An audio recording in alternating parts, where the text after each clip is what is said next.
After the most embarrassing week in the life of a congressman since Anthony Weiner, House Intelligence Committee Chair DEVIN NUNES has now decided it's up to him to say who the serious people are.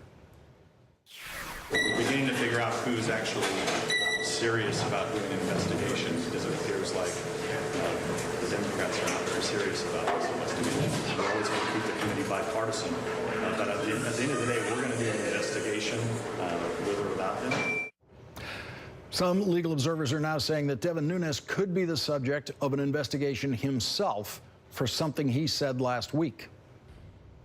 In the dozens of reports I was able to see, I was able to determine that it looks like it was legal collection, incidental collection, that then made it itself into intelligence report. So it has to deal with FISA, and there's multiple number of FISA warrants that are out there, but there's nothing criminal at all involved.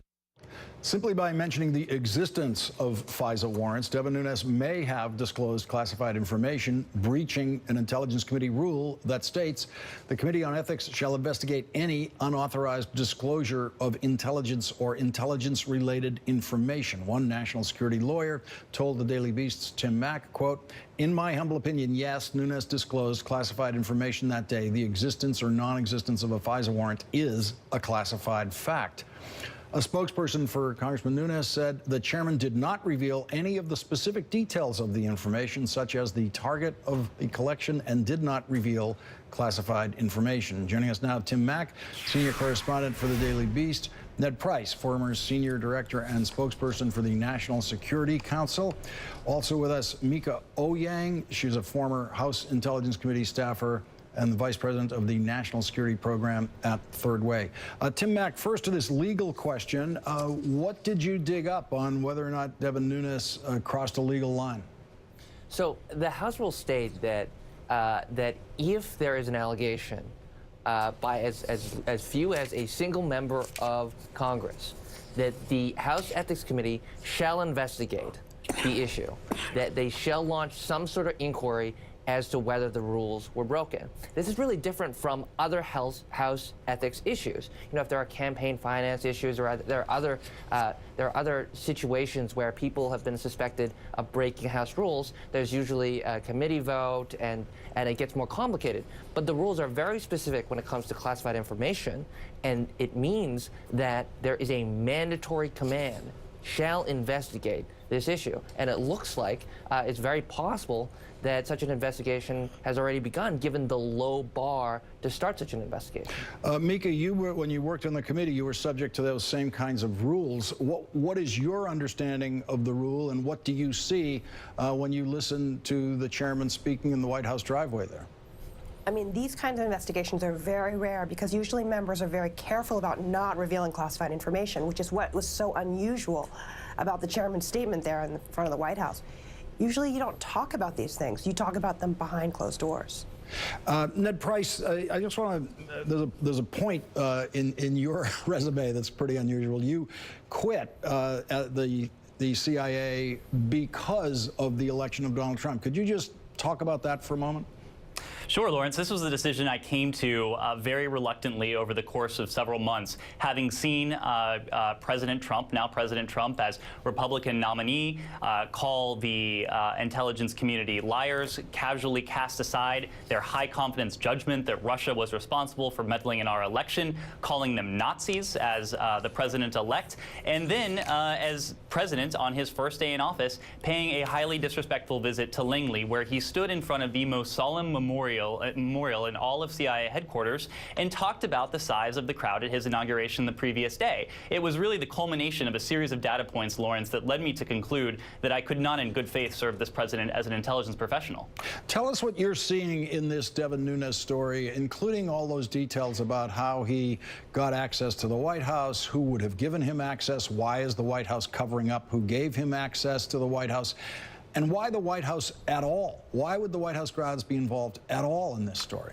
Well, Lawrence, I think that's exactly it. The focus on Chairman Nunes, in my opinion, obscures the key role of the White House in all of this. Chairman Nunes is a pawn. He is a puppet. As soon as he confirmed that his meeting took place on the White House grounds, we knew one of two things. The White House was either the source of his information, or they played matchmaker, pairing Chairman Nunes with with the source who provided him this information. You do not gain access to the White House compound without a White House staff member clearing you in. You do not gain access to a SCIF, a secure facility on the White House grounds, without a staff member escorting you in. And you do not gain access to a White House electronic network, as Chairman Nunes claimed he did, without a White House staff member logging you in. You know, Sean Spicer said today, 72 hours after he was first asked, that he still didn't know who cleared in Chairman Nunes. It would take about 120 seconds for a White House staffer to look into that matter. Look, I know the team there is new, so I will tell them exactly how to do it. You go into the Waves database, a database that most people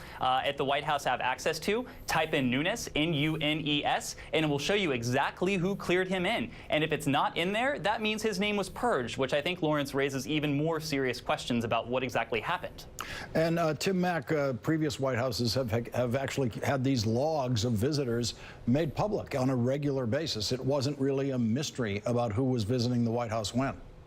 Certainly the Obama White House decided to make these logs public.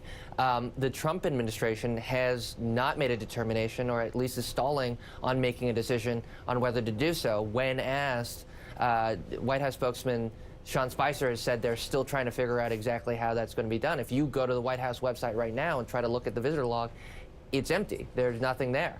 So it'll be interesting to see whether investigations, the House or Senate investigation, other investigations, look into this visitor log, try to obtain who visited the White House, and that may show the role of the White House behind this whole situation with Nunes. Mika, as a former staffer, if a member or the chairman in this instance called you, told you, I've just been told about this information, I now want to go see it, and I'm being offered the White House, what would you have said? I would have asked who in the White House is organizing this. I mean, members of Congress don't go to the White House to review information, usually without clearance from the highest levels of White House personnel who know what's going on there. You don't just come into the White House grounds without clearance. It's really surprising. And Mika, to the point of Devin Nunes' behavior after all of this, after that night or that time at the White House where he looks at this, he then decides that he's going to go tell Paul Ryan, and after telling Paul Ryan, he then decides he's going to tell the press. Then he's going to go tell the president. Then he's going to tell the press again. That whole sequence, beginning with Paul Ryan as the first stop, what do you read in that? What that says to me is that this wasn't about furthering the committee's investigation. It was about furthering the committee's investigation. He would have brought that information back to the committee, briefed all the committee members about it, shared it with the ranking member, asked for further information and follow-up information from the White House. It's one thing to go to the Speaker of the House to have the conversation, to seek some guidance, but then to go from there to the press, from the press to the White House, back out to the public. I mean, that whole sequence of events, I've never seen anything like it. And Ned Price, what's your reading of whether the chairman crossed the legal line here?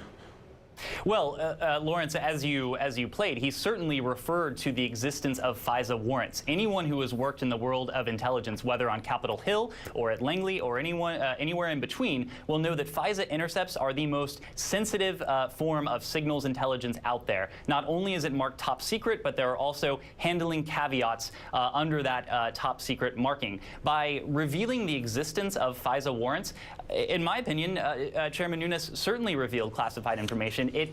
What he said has the potential to tip off subjects of FISA warrants to the fact that they were being surveilled, which is what this classification seeks to prevent. Mika, one of the members of the committee Jeremy Bash last night on this program offered the theory that the chairman did all of this very deliberately and deliberately, publicly, chaotically, that he wanted it to be a public mess so that it would completely derail the House investigation. He sees this as completely willful conduct from the start that was planned to have the effect that it has had. If that's what Devin Nunes is trying to do, I don't understand why he is sacrificing the bipartisan relationship that he has with Mr. Schiff, the relationship of the committee's work on all the other important intelligence issues, to be deliberate to distract from the underlying issues of Russian interference and cooperation with potentially members of the Trump campaign to undermine our electoral process. I mean, there's important work that has to happen at the committee, and all of that is on hold while we have to observe this whole sideshow. And Tim Mack, if the House Ethics Committee is investigating the chairman, we would not necessarily know that. We wouldn't necessarily know that, and in fact, their findings wouldn't be publicized unless they were substantiated. So this investigation could go on for some time, and we would never know about it. And believe me, it's very, very difficult to talk to House Ethics Committee members or staff who would ever reveal the nature of such an investigation. They're very, very professional. But to Mika's point regarding Chairman Nunes, it would seem to me very strange that he was actually a mastermind of this entire thing. The idea that he would sacrifice his reputation, his committee's work, and all the other important work that they do, it's very strange to me. He's now seen he's mocked by members of his own party. You know, Senator Graham called him Inspector Clouseau yesterday. He's seen as bumbling. He's seen as not being able to have a clear message at a press conference. It's not even obvious to people like me who have been following this issue for days and days and days what he's actually said. Go ahead, Ned.